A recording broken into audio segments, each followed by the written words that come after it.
customer service, done right, can be your company's single biggest competitive advantage. Welcome to the Customer Service Revolution. Join customer service authority and best-selling author John DeJulius as he interviews leaders who are revolutionizing their industries.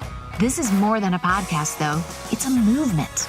The Customer Service Revolution is a radical overthrow of conventional business mentality designed to transform what customers and employees experience. If you're a revolutionary customer service leader who's ready to stop competing on price and obsessed with building a brand that people cannot live without, this podcast is for you. Let's face it, in today's competitive marketplace, your key differentiator isn't just the product or service you deliver. It's the quality of experience you provide. Is your frontline team consistently exceeding customer expectations? Do they know how to truly impress your customers? Can they resolve customer challenges quickly? Have they ever experienced 5-star service themselves to really understand what it is? Maybe it's time for My CX Trainer. A bit of basic training can equip them to transform basic service into memorable experiences. My CX Trainer was developed by the DeJulius Group to empower your frontline team members to reach new heights. It's an online tool that can be used to train new or existing employees. For more information, contact Claudia at thedejuliusgroup.com or visit thedejuliusgroup.com/my-CX Trainer. Welcome, revolutionaries, to episode 143 of the Customer Service Revolution podcast. I am John DeJulius, Chief Revolution Officer of the DeJulius Group. Today's guest is Franco Greco, the Chief Revenue Officer at NewDay USA. Franco has helped NewDay USA grow from $150 million in sales to over $400 million in just short 10 years with NewDay. Franco has shown a remarkable affinity for harnessing the potential in the younger generation, something you don't hear too often. The majority of his hiring efforts are focused on millennials and Gen Zs, showcasing his firsthand experience and understanding of these dynamic age groups. Franco is also an alumni of the Customer Experience Executive Academy. Before we get into the interview with Franco, let's talk about what a customer service revolution really looks like. The DeJulius Group's purpose is to change the world by creating a customer service revolution. That's something we take very seriously. We are so proud of the fact that hundreds of organizations all over the globe have adopted this as their vision of how they want to build their business and distance themselves from the competition. However, for it to be truly successful, for it not to be just another mantra, annual theme, platitude, or flavor of the month, it is critical that you understand what creating a customer service revolution really means. Here's the definition. This is my Pledge of Allegiance, my national anthem. A customer service revolution is a radical overthrow of conventional business mentality designed to transform what employees and customers experience. This shift produces a culture that permeates into people's personal lives, at home and in the community, which in turn provides the business with higher sales, morale, and brand loyalty. Thus, my favorite, making price irrelevant. Okay, so that was the definition. Let's break it down, okay? The first sentence, a radical overthrow of conventional business mentality, right? Radical overthrow of business mentality. This is an approach to a mindset to a business unlike what anyone has ever thought previously. It's radical and unconventional. This unique concept consumes them, energizes them, and ultimately inspires them to create breakthrough companies, products, and services. The next part of the definition is designed to transform what customers and employees experience. Revolutionary companies create experience epiphanies that fill a gap that customers didn't even know they had. We are at our best when we're creating enduring relationships and personal connections. When we're fully engaged, we connect with, laugh with, and uplift the lives of our customers. Even if it's just for a few moments, it's about the human connection. and the employee experience. Experience it forward. What employee experience, a customer will. The best marketing is happy, engaged employee. Your customer will never be any happier than your employees are. All right. The next section of the customer service revolution definition. This shift produces a culture that permeates into people's personal lives at home and in a community. I love that. One of the best compliments I've got in my 30 plus years of being an entrepreneur is when an employee, someone from their family, I meet their parents, comes up to me and says, I don't know what you did to my son or daughter, but she or he is not the same person that was living at home 6 months ago. And that's the highest compliment I could get. Genuine hospitality is not something you do. It's something that's in you. It is something in all areas of your life, to your employees, to your customers, family, neighbors, services, the rent we pay for the privilege of living on this earth. It is the very purpose of life, not something you do in your spare time. All right, the next section of the customer service revolution definition is, which in turn provides a business with higher sales, morale, and brand loyalty. Let's unpack that. The only business surviving in long-term sustainability are the ones who are fanatical about differentiating themselves through the customer experience they deliver. And then finally, my favorite part, makes price irrelevant. Right? Here's my definition of making price irrelevant. It doesn't mean you can double or triple your prices and not lose existing or potential customers. What making price irrelevant does mean is based on the experience your customers consistently receive. They have no idea what your competition charges. So there you have it. That's a customer service revolution definition unpacked. We will be right back with our interview with Franco Greco after this. There are a lot of attributes that come into play in becoming a great leader. One of them is being able to inspire everyone in your organization to rally around a common purpose and ignite their passion to execute your vision.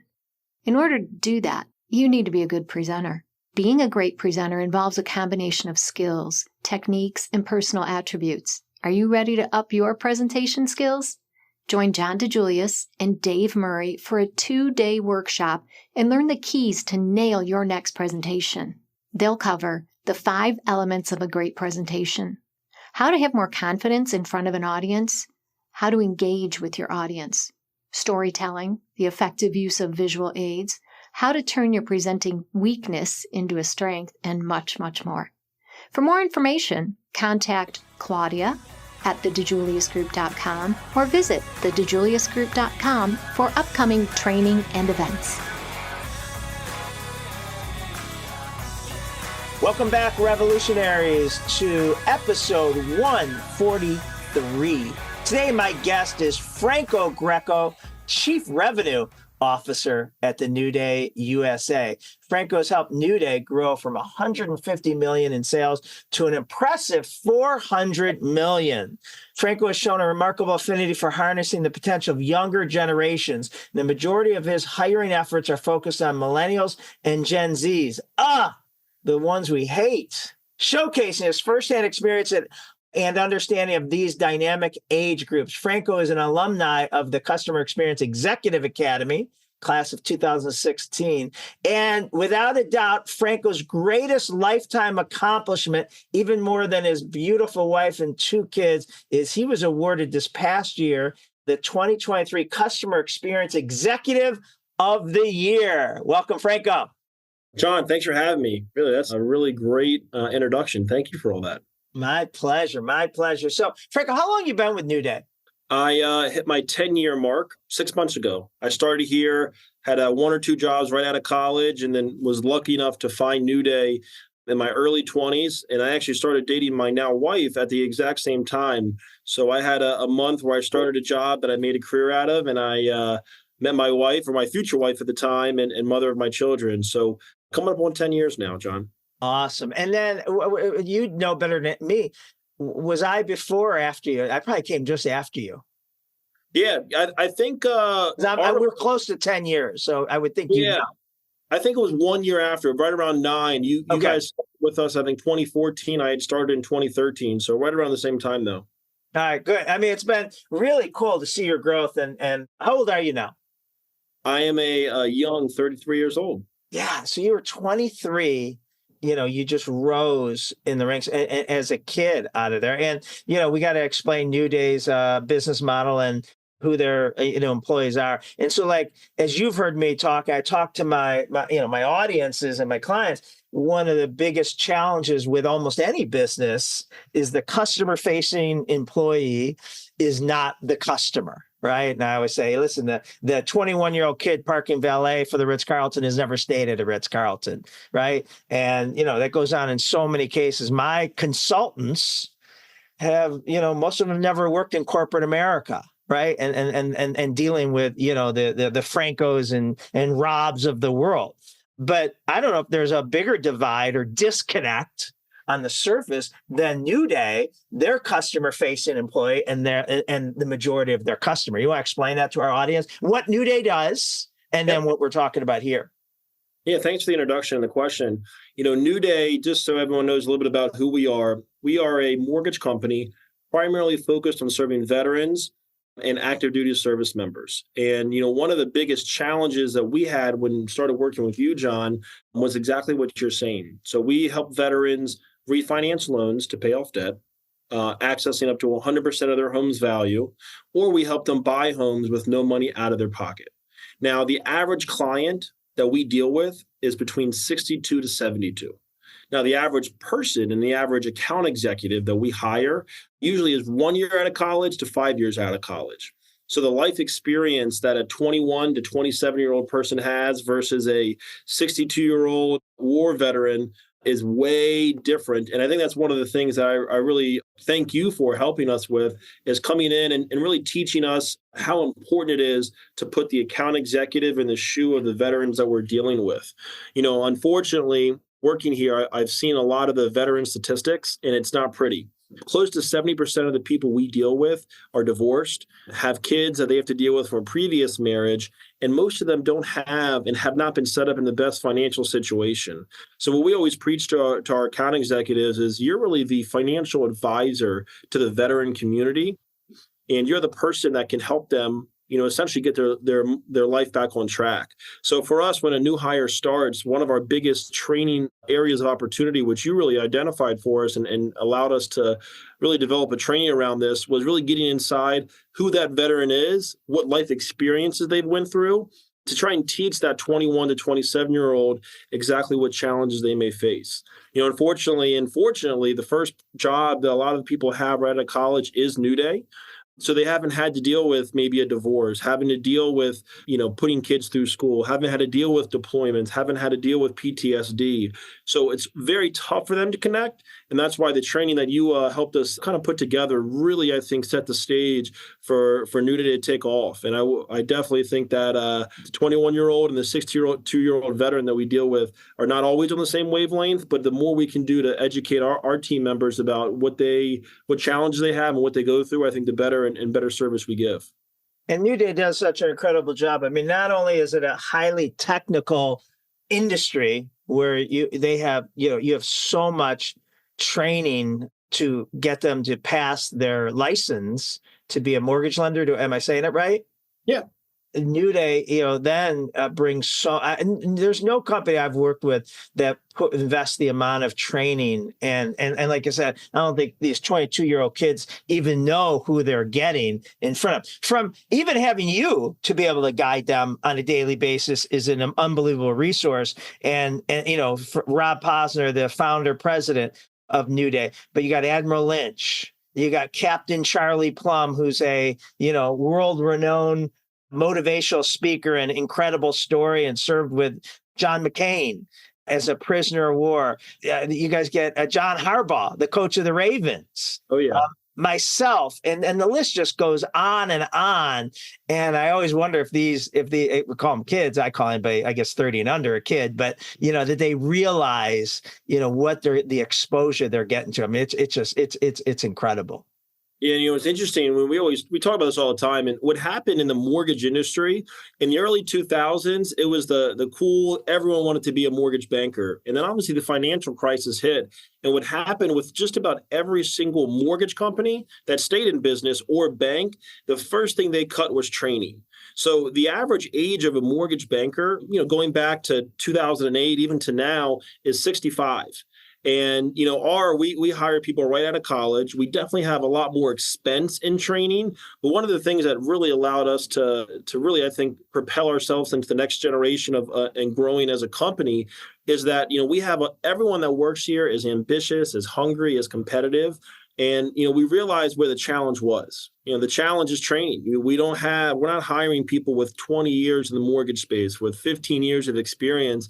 We're hiring people who are young, hungry, want to learn, have ambition, want to grow in their career. And I think what Rob, our CEO, and me partnering with him has really done is focused as much investment as we can on training. And some of the people you mentioned, yourself included, we've invested heavily to make sure that if you want to go and get a career in mortgage banking, I'd put our training program up against any, that you can learn the business the right way. And you do it with a sense of integrity and ambition. And I'm proud to say that we've hired just a ton of people over the past 10 years. Some have stayed long-term like myself, and some have gone on to other companies. And it's funny now, some of the people that run local mortgage companies around here went through our training program. And I don't look at that as a bad thing. I look at that as a compliment that, listen, I could see them going to any industry because that training, the non-technical, what they're getting, the motivation, the customer experience, the people skills, that will give them a leg up anywhere they go. Right. So, yeah. So there's obviously drawbacks and there's pros to having, hiring people older with experience versus hiring younger people with no experience. They don't have their ways, and they're more open to the NewDay way, which is very unique and very different. But how hard is it to train? And something you taught me in the past year, which I use all the time now, but it was an aha moment for me, is you told me NewDay was shifting to an older thing, slightly older, right? Like not necessarily directly out of college. So let's say not necessarily, and correct me if I'm off, the 22, 23-year-old, but maybe the 25, 26, 27-year-old. And it's so funny because, when you look at it from, far away, really, what's the difference? But you taught me there is a big difference. And I'm going to go back to, I'm the youngest baby boomer. And then I think after me is Gen X. And then I think maybe millennials. But if you look at Gen X and baby boomers, there's not a lot of difference between us. And that's a 20-year span. Mm-hmm. You look at millennials and Zs, and we're talking a couple of years, there's a huge difference. And it's mind-boggling how different, that where I'm trying to get for you is what was the reason of shifting from the 22, 23 to maybe the 26, 27? That's what you taught me, which was a big aha moment. Yeah, great question. It's interesting. When I first started and came out of college, the first couple of questions I would ask any future or potential employer was, what are the benefits? How much am I going to get paid? What's the opportunity for growth? Where is the company going? And what's the chance that I can, look at myself year after year and I can see myself growing with the company? And what's been interesting, and I think COVID in a good way helped this, and in a bad way, I think changed a little bit of the mentality of the person graduating college. To answer the question in a long way, to train on this job, it is definitely easy to do. And it's also hard. Easy if you're sitting next to somebody and you can see the little intricacies of why people do certain things in our system and why you calculate the income and what this document means and how to best speak to this veteran. When you're sitting next to somebody, you can hear them, you can feel them, and you can learn with them live. And what's been the challenge is because of COVID and everyone wanting to work remote, the first question any college student asks us is, hey, is this job remote or is it in person? And, I got the opportunity during COVID. We all went home and all worked from home, and we were able to find success.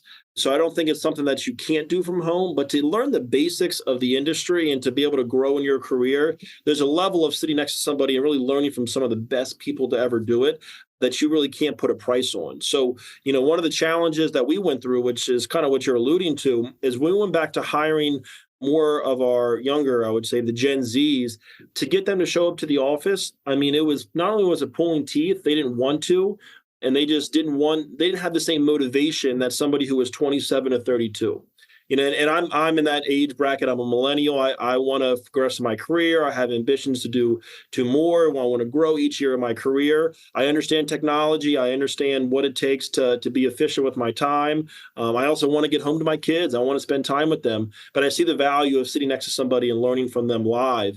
But I don't think that the Gen Z generation today, right out of college, all of them have that same mindset. Now, we have people that we hire that are in that Gen Z bracket that do come in. So it's not everybody, but I think the majority of people compared to the millennials that I was used to dealing with was thinking the same way. So I think for us, why we shifted our strategy, and I wouldn't say we're hiring much older, but hiring somebody who entered the workforce out of college and had to go into an office and had to train and had to learn.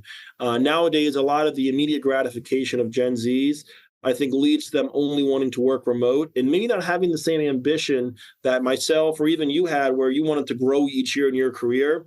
I think they want to more have fun each year they grow in their career. Yeah. And it's hard to explain to people that age what they're missing. Listen, I love working from home. And it's, saves me, gives me a 25th or 26th hour in the day, right? Because I'm not commuting. If I'm not getting on a plane and I can work from home, I could get an extra work. I do a lot with that, but there is a cost. But as you know, and I think everyone that's old enough knows, those social skills and the connections we made in college and right after college in our 20s. Hey, Franco, we're running, the happy hour on Friday. You want to join us? And you join us because you don't know us, and we're, the more seasoned people at work, and you're bonding. And, they don't have that working from home. And I don't know about you, but, the people I met in college and the people I hung out with right after college in my first couple of jobs ended up being in my wedding and are still close friends 35 years later. And I get so worried about that for them because they are not being forced to be put in those years of, people skills. Yeah, no, I couldn't agree more. And I mean, it goes even younger than that, of course, even with people in school. If you did all of your college experience remote and didn't get a chance to meet anyone, it starts there. Right. So I actually think the repercussions of COVID, we're going to feel for the next 5 to 10 years. And I think there's a shift that people start to understand that and crave a lot more of the interpersonal interactions than they did maybe a year ago. But I definitely see that the Gen Z is like, hey, I want to work remote.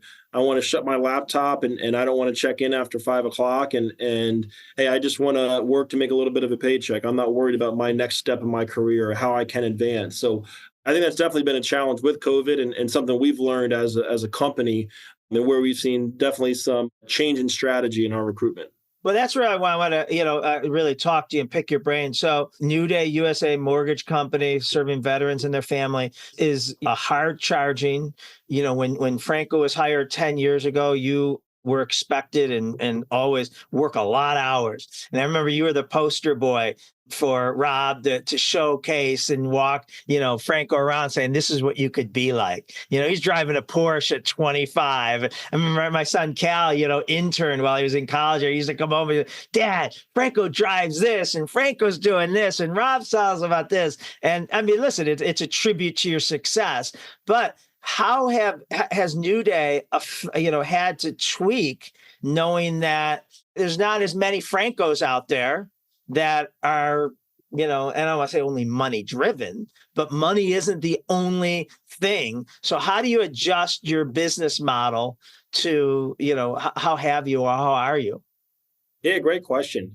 And I think that's been one of the challenges of the past year. I would say the success we had in a lot of the hiring in the past 10 years, we've always had a lot of people that have come in and had the similar level of ambition that I had and wanted to progress in my career, not only from a compensation side, but just from a personal growth side.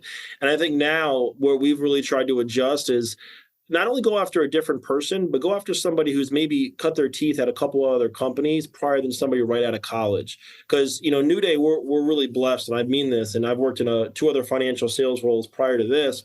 When you come in every day and you turn your phone on, someone's going to call you asking for something to sell. which is, sounds pretty awesome. And in a lot of companies, that's not something that happens every single day.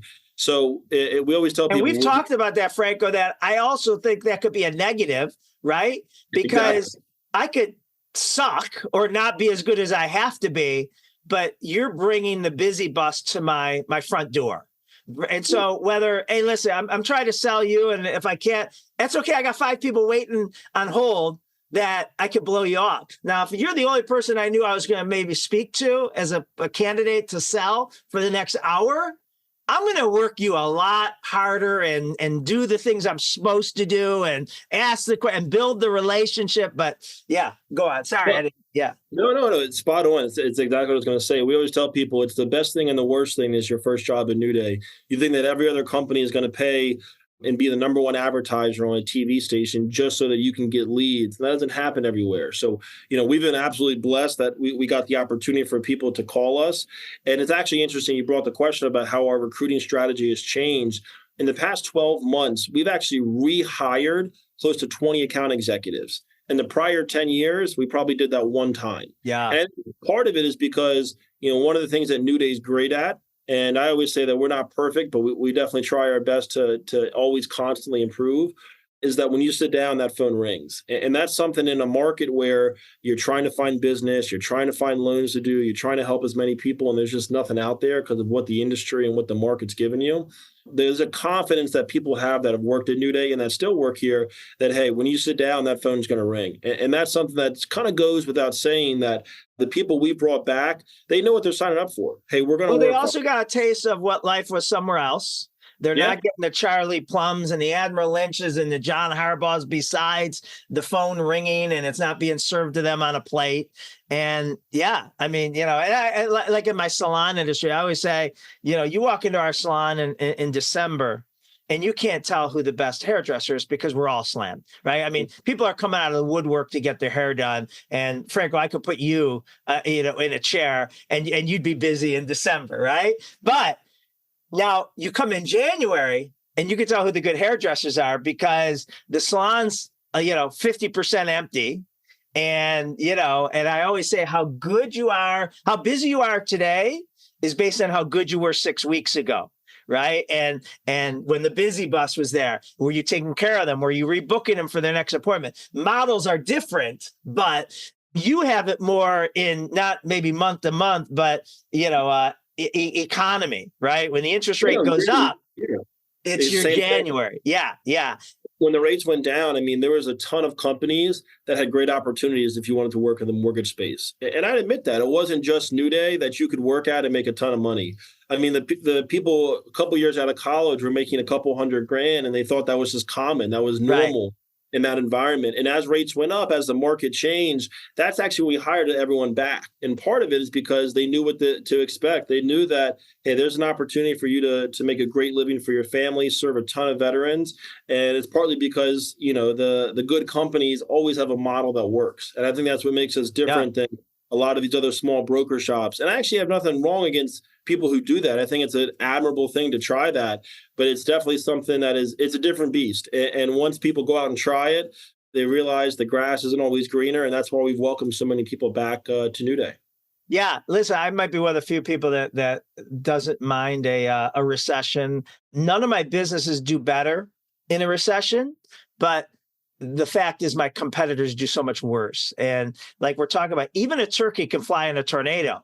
And so when the rates are down or, the economy is booming, everyone, even the people that shouldn't be in business look good. But as soon as that economy hits, a rough patch, the tornado, a lot of turkeys start dropping. And, it does, I call it a business enema for, us. But so what do you look for in selecting millennials and Zs in sales and customer experience, knowing that they don't have a lot of life experience, let alone corporate experience? What if you went anywhere, Franco, tomorrow to a different company, but we're still hiring, millennials and Zs, or what would you tell someone listening what you look for to find you're going to train them, but what do they need to bring that you can't train?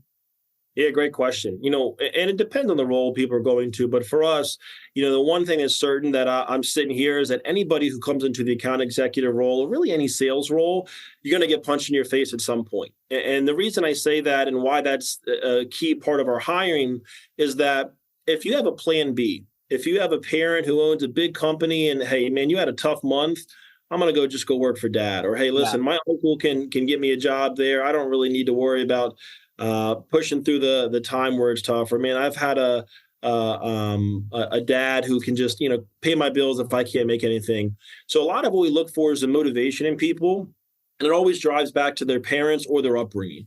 And people whose parents, even if they were successful, but encouraged that the child or the person we're looking to hire kind of had to do it on their own. They had to work during college. They had to do something else and just go to school and party. They had to have a second job, or they had to have a chance where they were kind of on their own early on. Those people find a lot of success here. So when I look for someone that's hiring, I want to find out what motivates them and where they get their motivation from. A lot of it from the parents. And, I love people whose mother was a nurse. They got to work long hours. They're very nurturing.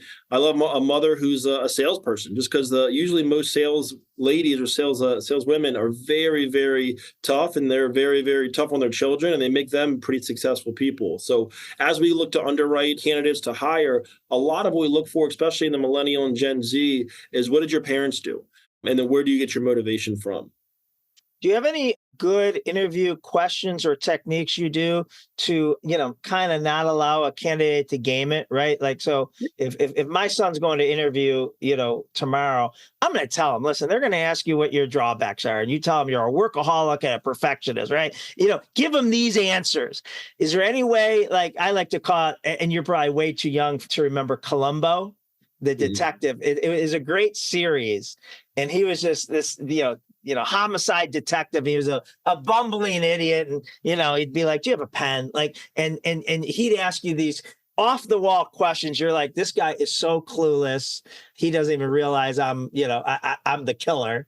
And you'd let your guard down and just tell him way too much because, you just thought he just couldn't even, he was so disheveled, right? So I've always, kind of do that. Hey, Franco, before we get in this interview, I see that you played basketball at Salisbury, and I'd want you to think, but you know this, and I know this, the interview started. But think, the interview, before we get into that, okay, you played basketball. What was that like? Who was your coach? And in that, you let your guard down, and I could find out if the coach was a jerk and he played his favorites and you weren't one of them. And that's telling me something, right? Do you have any good techniques that you use to make sure these people aren't, trying to game it? Yeah, a couple things I always like to do. First, to learn about their parents and their motivation. I asked, where'd you get your motivation from? Who's one person you look up to that you really emulate? Who's someone that you really, really wish you could be like? Those are more formal questions. And what would be a bad answer? I don't know if there's a bad answer, but if they're going to go around and speak about somebody and I think what I find is that the best answers comes from somebody who admires the sacrifice somebody made for them. Good. And I don't know that there's a bad answer in that scenario, but usually I'll dive more into, where do you get your work ethic from? And one of the other questions that I always find a lot of success of people really opening up, because to your point, every question that, you ask, everyone's already kind of pre-planned their own personal answer is, tell me about your hobbies. If you have a day off, what excites you? What do you do on the weekends? If you didn't work here, what else would you do? And what I find, some of the best answers that I get are the people that are constantly looking for self-improvement. And, if people are if none of the answers they give have any indication they want to get better in anything that they do, I know that when push comes to shove, when something goes wrong, they're not going to either one, try and get better or try and face the problem head on. So all my line of questioning that I go through is really to try and dig out what's the challenge they had and how they overcome it. So one of the big one that I always ask that people really talk a lot, and it really opens them up a lot, which is great to hear some of the challenge they have, is when's a time in your past where you've had a really big challenge or you've had something tough happen? How'd you get over it? And the way they're able to attack up that type of problem, I get a good insight of what's going on and who they are. So no secret sauce, they're more formal questions, I would say. I don't know. I definitely think we got to, try to catch the victim mentality. Yeah. And I don't think we can change, if you enjoy people or if you love people. So Well, the big thing too, I always that's what I'm trying to find out. is like, if somebody complains about something bad that happened at their last job, trust me, I know I'm not perfect. There's going to be something they don't like about this job and they're going to complain about it. So Yeah. if that's someone who's a complainer, that type of attitude, I think, spreads. So when I ask them about, hey, why'd you leave? And if their answer is damning of that company or it wasn't really the right fit, and they say that they didn't work well with that company in a good way, I think that bodes much better than somebody saying those guys, man, they promised me this, I deserve this. I actually have PTSD when people say the word deserve. And I hear versus earn. With millennials and Gen Z, everybody, I deserve this. It kind of triggers me not to listen to what they're saying. So yeah. If anybody's listening to that interview, if they ever say deserve, don't say it. Right. It work well. So listen, a lot of companies all deal with seasonality and all deal with the pending recessions whenever they do hit. And you guys deal with it in a different way. Your seasonality might be, it could be 2 years. And then you have, the roller coaster of good times for, 2-3 years. But I think you have to, I think you could give all of us an explanation. How do you manage that? How do you keep morale up when sales are down? I mean, it sucks. And that you aren't bringing the customers to them and they have to work harder. How do you keep them motivated? How do you keep them from jumping off bridges and changing careers or looking for the best deal out there? Because I think whatever you do would apply to us, whether it's just the first quarter of the year or it's a, when the recession does hit and, the sales isn't what it was the previous year. You deal with this all the time. Yeah, and I got a really interesting story about it. So in 2020, obviously COVID happened, and for a lot of companies and industries, it was terrible, and it was one of the worst things that happened. And I feel bad almost saying this, but it was one of the best things that could ever happen for our company. The rates went down, and anybody and everybody wanted a refinance and a mortgage, and we blew up as a company into a situation where we did so many loans that it was like we couldn't handle the amount of business we had coming in. So take that to where we are today, where we still have a pretty successfully run business, but we've obviously taken the number of account executives and haven't hired at the same levels. We haven't replenished the stock of people that we need in the business, and the income that the account executives have. You could have somebody 1 or 2 years out of college, make 6 figures, and that was normal in that industry. Whereas now they're going to have to work really hard and they're going to have to bust their butt to have that same opportunity. So, what I think that what worked for me, and I don't think that I have all the answers, but I would say is the best I can to give honesty immediately. And what that means is like, hey, if I know that going into next year, you're going to face more challenges than you did the previous 2, you might have to work harder and make less. If I'm not honest with you, I'm not trying to sell you the moon and trying to sugarcoat what's going to happen. I think people are actually really receptive. There's a sense of like, hey, we're in this together. We're going to make it happen, and we're going to figure out how to be successful. And what I find is that companies try and sell the dream that, it's always going to be great. There's no issues. I find that it actually plays really bad with employees. So I think what's worked for us is, seeing around the corner what's going to happen, making sure that we have an opportunity, but being honest immediately. Not trying to sugarcoat any answer. So ugly early. Yeah. Ugly early. Yeah. And quick too. And set the expectation. You know what I mean? And I think when you set expectations with people, they're left with a choice. You know what I mean? What I find the worst thing is, and I really do this a lot in our interview process, is I tell people the worst possible things about the company and say, hey, listen, I want you to know that. Because the worst thing that can happen is if I hire you and you think something else and you're talented, and when we lose you, it sucks and it hurts. I'd rather say, hey, you're going to work so hard, you're going to work so much, it's going to be a shock to your system. Are you prepared for that? And I think that by doing that in our interview process and by doing that to all of the employees, giving them a real sense of where we are, where the industry is, and what's going on, there's a choice they make. And, we obviously have some turnover, but I would say that we've kept a core team here over the past 3 years that even through ups and downs, they understand what the opportunity is, and they've done well, and we've done well with them. I don't know if I ever told you this, Franco. I might have, but So we've been working with NewDay, you guys for almost a decade, and it's on and off, and depending on what we have and what you guys have on your plate. But we weren't working with you, and let's say in 19 and the start of 2020, and you brought this up when the pandemic hit. So from my perspective, literally the week the pandemic shuts the world down, shut all my salons down, and now 2020 looked like it was going to be a great year for us. We have all these keynotes and consulting contracts, but they're all on site, right? And now they get eliminated. So literally, our revenues go from whatever they were to zero because we're not going to anyone's on site. And I'm sick to my stomach wondering if I got to let everyone go and if we're going to have a business like everyone was. This wasn't isolated to me. And I get a phone call that week, 2 days after, as I'm thinking, it's Rob Posner, right? Your president. And he says, John, we are growing. I got to hire 1,500 people in the next 3 months, 6 months. And his exact words is, I have to give you an obscene amount of business. And obviously who wouldn't want that call anytime?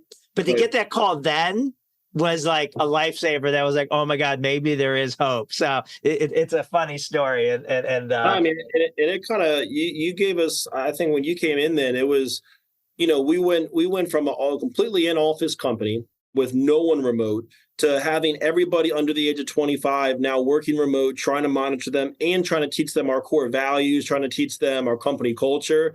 And I think you did a really good job of not only organizing us, but just giving us a different way to think. Because, it was a true just once in a lifetime opportunity where it was like everyone needed to refinance. And I think it kept us focused on some of the ethos of who we were as a company instead of just the KPIs of what's going on. So I thought you came in and did an amazing job. And I'm glad it worked for you as well. Because I think that's a big challenge during your, getting those phone calls at the start of COVID. Right. So, I don't know by default, but you wear a lot of hats at NewDay, but kind of you always have also the responsibility in your lane of managing the customer experience. It always ends up, de facto falling on you. If you have a CXO, they answer to you. How do you continuously balance that with sales, with sometimes out of control sales, and sometimes, to me, I feel like it's easier when it's slower to say, hey, this is why you focus on the relationships. It's when it's busy and you might get the sales, even if you're not focusing on the relationship, your team. But so how do you, because you guys do a great job of committing to the customer experience, how do you manage that from a leadership standpoint? Yeah, great question. I think one of the pieces that allowed me to really make sure that I understood why it's so important is that, we don't want to compete on price, and we want to be the absolute best service somebody can have. And if you think about who our client is, they're 62 to 72. They've probably been through a divorce. They probably have somebody they're paying either child support or alimony to, and they probably have done 3 to 7 transactions in their entire life. At the peak of COVID, some of our average LOs were doing about 30 loans a month. So the stress that the person has on the other side of the phone, I know they could probably go anywhere else because everyone wanted a loan. So I knew that if we didn't have a real meticulous focus on not only just great service, but making sure we're following up and understanding that the anxiety level of that client is super, super high, I knew it's just good business because, you can get a mortgage at a lot of different companies, but very rarely places do you get one person to talk to you from start to finish, who will call you on the weekends, who will follow up with you every other day, who will make sure that you know the exact closing date, when you're expected to get your money, when you're expected to get off. And if we don't commit to that, I actually think we would close a lot less loans. So for me, it's an easy decision of why it's important to focus on customer service, because I think without that, we're just another mortgage company. We're just the other guy down the street that's trying to compete for your business. But if we're the person that you've had such a great experience, then I think, one, it allows you to want to come back, but more importantly, you just want to close with us. And I think in the market that we're in, sometimes they're stress buys, sometimes they're situations where they've done a refinance or a purchase in the past 10 years, and most of them are veterans, and a lot of companies focus on just the veteran community, so they might have had a bad experience. So when they're calling you, they probably had a previously bad experience, and they want to shop and get the best rate around town. So if we don't focus on the customer, we would be nowhere near as successful as we are. Yeah. And so we started the Customer Experience Executive Academy 10 years ago. So you might have been one of our second or third classes, 2016. And I remember we started it because the CXO, Chief Experience Officer, was the fastest growing corporate positions in the US. But there was no undergraduate or graduate like there is for a chief marketing officer or a controller, a CFO. And so, that was the niche. And so what we thought we were going to get from that is one person from every company. And NewDay did something that, since the start of it, NewDay has sent 2 to 3 to 4 people a year. A lot of times these young kids in their 25, 26s that I assume are on a management track. But over the course of the 10 years, you guys have sent over 30 people. Just in 2020, what we're talking about, when you guys sent 9 through it, which was incredible. But now other companies have followed, you guys, seeing how it's worked. KeyBank has sent, over the course of 3 or 4 years, 6 people. A lot of companies now, and we never expected that. What's the logic of sending so many people through the Customer Experience Academy? Yeah, great question. Like I said, I went through in 2016 and had an amazing experience. And the logic is actually nothing to do with you guys. Of course not. We don't learn a ton from that. But I can tell you, when I went, we had somebody who's in our IT department and our compliance department, and we communicate prior to us going. But it was just like, hey, now I have a friend in that department. When something happened, there's a different relationship that I was able to have with that person. So what we've tried to do going forward is when we send people, we usually send them in 3s or 4s, try and find people that are future leaders in different departments. Because as I grow through my career, they get to grow through theirs. And when you have somebody who, afterwards, after going to the CXCA, you obviously go out for drinks, you hang out, and you get a chance to build a personal relationship with them. So, the success that we've had with it is it's kind of developed relationships where there's key people who I think will grow in their career in both of their respective departments, and we want them to be close. And I think that's been a big benefit that we've had, is that everyone that goes there and their partners that they got to work with, because they're group projects, whatever they're doing, they develop a real bond. So we've seen a ton of success, and that's our logic of why we do that. So as we send people, we always try and pick 1 or 2 from every different department. And those are the future leaders of NewDay as well. And I think that's really key. I like what you said there. A lot of times people say, all right, we need to send, leadership of our customer-facing employees, sales, account executives, consultant, whatever it is. But what NewDay does is you make sure every department is represented. Operations, you've sent HR, but recruiting, but you also send the people that don't directly communicate with the customers, but that, their customers are the account executive. So they understand that they do have a customer, how their customer experience they deliver the account executive impacts the veteran, which is really, really smart. So it's not, just not finger point and say, well, the customer experience is only to the people that touch the external customer. To close a refinance or a purchase, usually about 17 different people have to touch a file, whether it's the third parties or the internal team. And to try to go to each of those 17 and say, hey, we really got to look at the AEs as our customers, and we got to do everything we can to help them, because your sales guys are usually the guys sometimes making the most money. So there's always sometimes a natural resentment. And I think by going to the CXCA, a lot of the people who have went kind of understand that you may be serving the account executive or the sales department or whatever, but in turn, you're actually serving the client. Because if you can make their experience better and that we can close a loan faster and more seamless, then actually the client and the veteran is the one who does benefit. So I think that's been a big reason, not only the building the bond, but having the leaders have that mentality when they come back that, hey, we're all a team. We all want to work together, and you can do as many team building exercises as you want. But when somebody has that mindset in operations or in compliance or in HR, it kind of changes the way that the internal dynamic works, which is why I think we have such a great corporate culture where, a lot of the people, to your point earlier about being in the office, I've been here 10 years. It's so funny. I see all the weddings and the kids that are happening. People don't work at NewDay anymore, but all the people in their wedding, they all used to work at NewDay, and that's where they met. Yeah. So it's funny to see that 10 years in. One of the things that Rob Posner, the CEO of NewDay, and then, of course, you do better than almost anyone I've ever met is justify investments. right? And we try to use this as a model with our other clients. Is we say this now with other potential clients. We will not take you on as a client unless we can both mutually figure out that your return on investment will obviously outweigh your investment, right? And Rob's always been great at that, and he figures it out. And so, you guys have created a return on experience dashboard.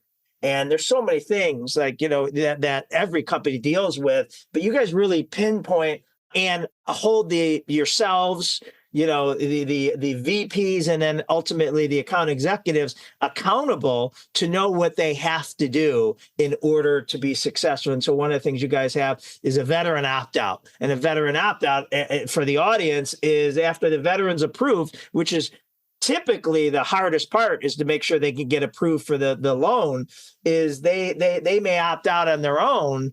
And what traditionally we'd hear as well, because they found a better deal, right? They found a lower rate. And Rob was like, no, that's not why.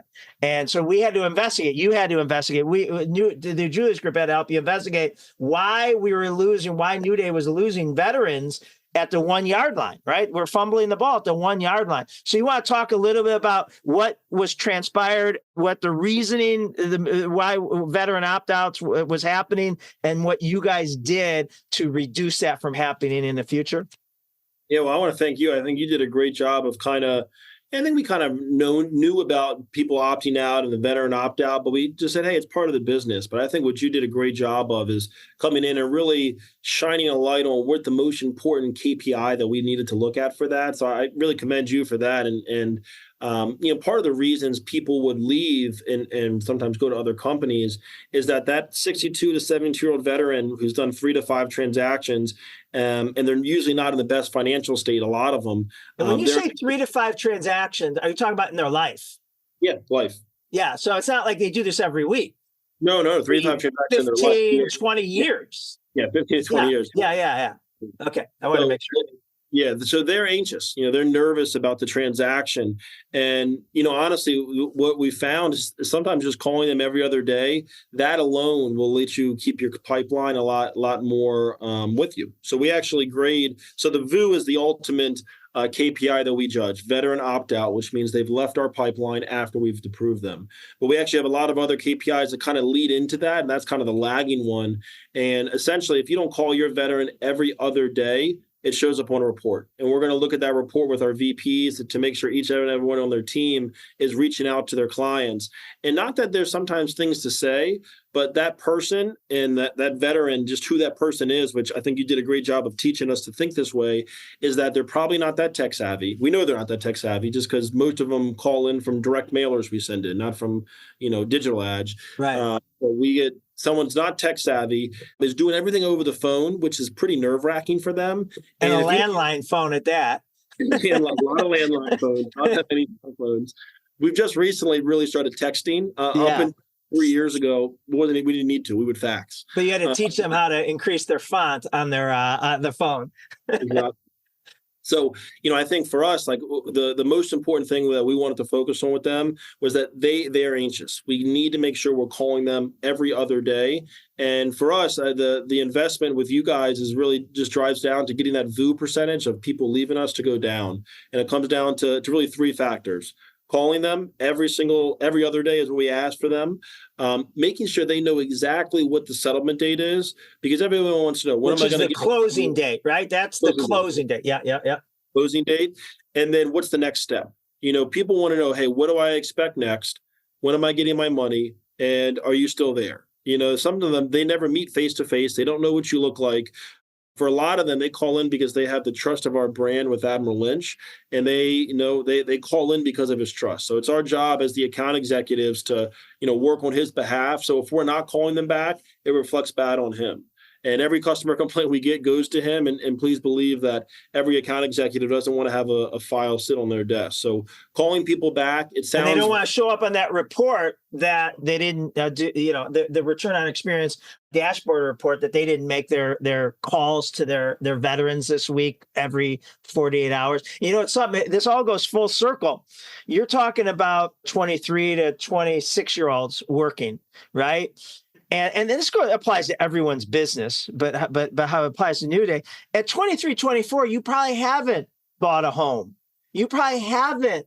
So you don't realize the closing date moving a couple days, the ramifications that has. So it's like, I really don't want to have that call with Captain Smith because he might be mad at me. And, if it doesn't come up, it doesn't come up. But as you get older and you're moving and you have closing dates and whatever refis, and you're counting on that to be February 5th.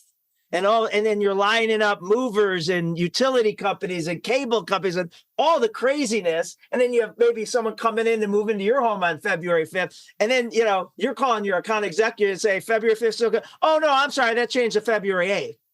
Yeah. They don't know the domino effect that causes. And so, it just goes back to... I'm 33, like I said. For me, if I want to go see my friends, I got to plan a month in advance. Hey, when can I get someone to watch the kids? When can I do something? When I was their age, hey, you want to go out in an hour and go do something? Yeah, no problem. Right. So they don't have that same mindset where the guy who's 62 and is actually very, very detailed about his calendar because he was in the military. He's very, very disciplined in that way. And he may have had a situation prior where they had a closing date that moved that screwed everything up. So you're ringing up more issues with them. That's why it sounds simple. Call them and tell them when they're going to close. Yeah. But there's nothing more complicated. It's not even that complicated. If you do that, people will stay with us more than go anywhere else just because they want that certainty. I love it. Your VOOs, veteran opt-outs, is a result. It's an outcome that's tied to being in the certainty business, calling your client every 48 hours, whether you have an update or you don't have an update. And your update is everything looks good, right? Yeah. Just letting you know. And that's good news because you don't only want to hear from your account executive when it's bad news. Exactly. We actually did a study here, and there was an account executive that if you were to meet him, kind of monotone, doesn't have that same sales inflection, but was by far the best account executive times 2. I mean, there wasn't anyone close. And, we had someone went and sat next to him. We actually paid an analyst to sit next to him for 2 weeks. And it was very simple. He called his clients every single day, even if it was just to check in. And they always stayed with him. Not that he was way better at persuasion or way better to sell people. He was just, he had a very repeatable process. He called them. He always told them the next steps. And he always told them when the closing date was. And was by far head and shoulders better than anyone. So what that actually did for us, we did this about 8 years ago, is we actually realized you could train somebody without sales experience or without mortgage experience to do the job really, really at a high level. If you just had really simple processes and really focused on just the basics. Hey, call your client, tell them when the next step is, and then tell them when you're closing. Yeah. Love it. Love it. Everyone could take some, be in the certainty business. 3 more questions. I could talk to you all day, Franco. So I actually have this question more for I want you to advise my staff. And what I mean by that is Rob Posner is brilliant. He's a genius. His mind works like very few people. He's like the Steve Jobs, his just mind is always working. He's a type A leader. And so I see it, and not to say I'm in Rob's league, but to a certain degree, I have that. And I always have new ideas, and I'm always reading, I'm always brainstorming, I'm always listening. I come back to my staff and say, all right, we're going to do this right now. And I always wonder how my staff should handle it. And so how do you handle it knowing that, Rob is going to throw 12 new ideas at you this week, this month? Yeah. Managing what is flavor of the month, what he may forget about in a week, or doing, jumping on his idea this week and giving up on something that you were working on thinking that that's more important, but that could get you in trouble because, whatever you choose, that's, and I know that, I know that's a thing of any type A entrepreneur. And I always wonder what's the best way to handle that without getting yourself in trouble. Because at the end of the day, if you pick A, C, and D, we're going to come back and say, we wanted B. B was our most important. How do you know what's really most important when you're dealing with an idea guy? Yeah, great question. And it's a really, really tough one to answer in a sense where I don't know there's a perfect answer for you. The way that I'll operate and I've been blessed to work with Rob and I look at him as a mentor and I've just learned a ton from him is that if I were to take a step back and say, hey, what would be the most valuable to NewDay right now that I focus on. And I do this every single day. And then when it comes to the question, well, hey, should I have done B, C, or D, or A, B, or F? I step back and say, hey, logically, the reason I focused on this is I know this will drive the results that I'm looking for. So I think working with Rob, I not only have been blessed where I've learned a ton, he's given me a ton of autonomy to make decisions and make mistakes. And I've also come to realize that I'm not an A student and that, I don't want to pretend to be an A student. But I will say that I'll give 110% effort on everything that I do. But I know that I'm going to make mistakes in whatever I do. I'm never going to be perfect in that. And I think knowing and having that confidence, I think when I was first as the leader of our sales floor and our recruiting team, I definitely was worried, like, hey, am I doing what Rob wants? Am I doing what's right? And what I've come to realize is, hey, I'm either doing it right or I'm doing it wrong.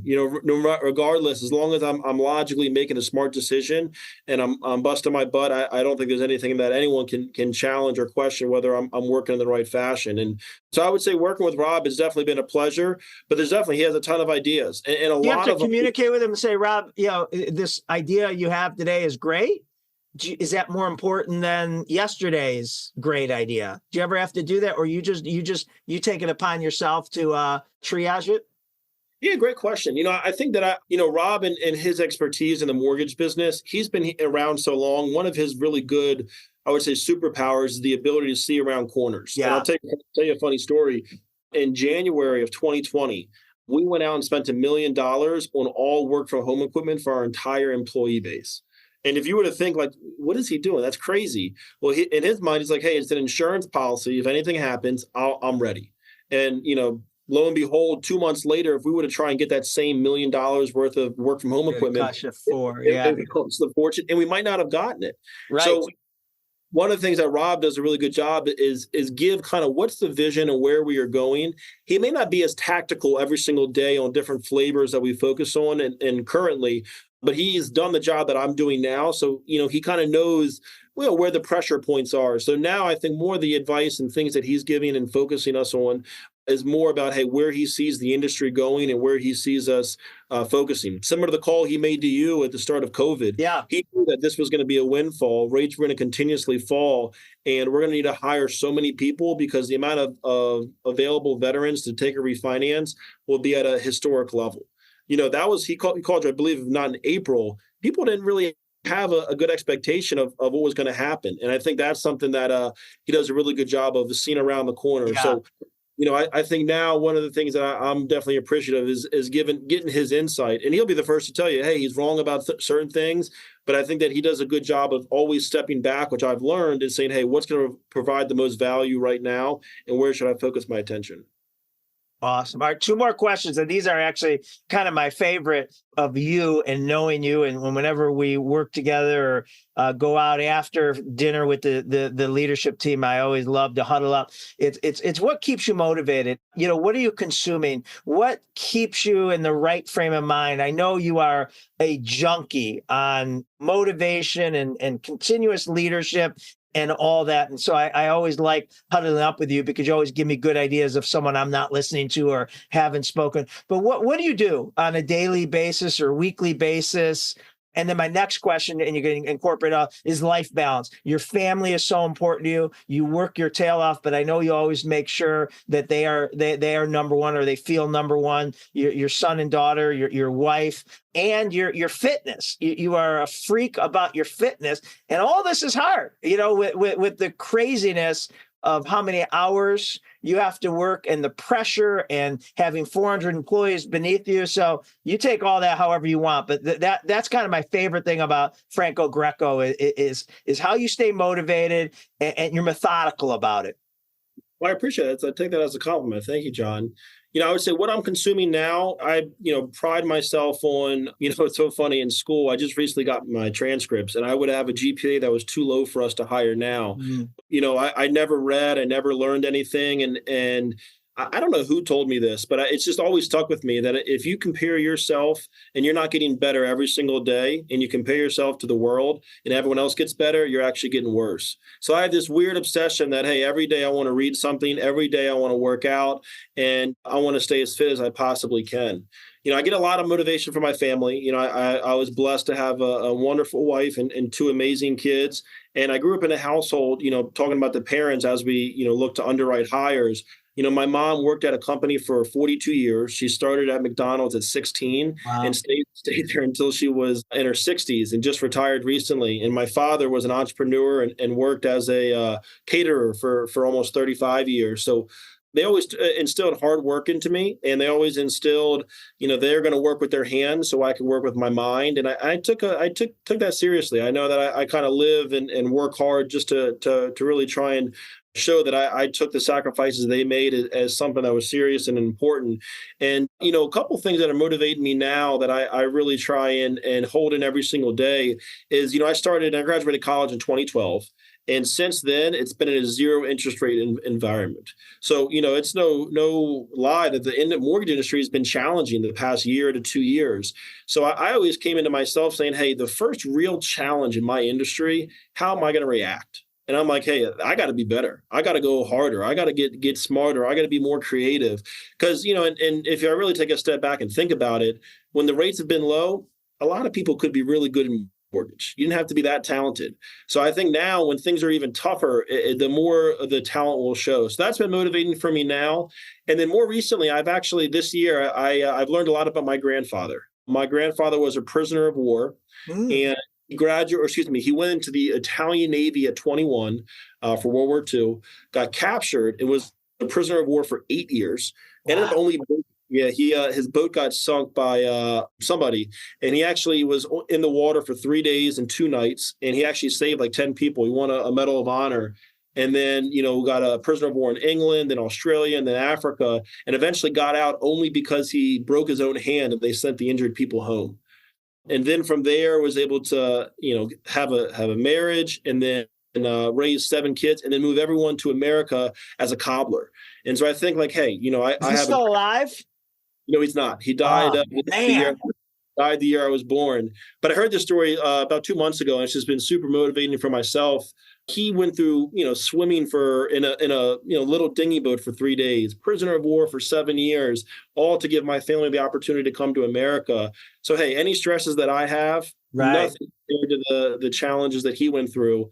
So I think that's what's motivating me now. And what I'm reading now, I love Harvard Business Reviews. I try and read one a week. And I try and read a book, every week and a half. And right now, the book I'm reading is called The Fund. I really enjoy it. It's about the Bridgewater Associates. And it's interesting to see just a little bit of a different side of that fund. Good. And I know your family is really important to you.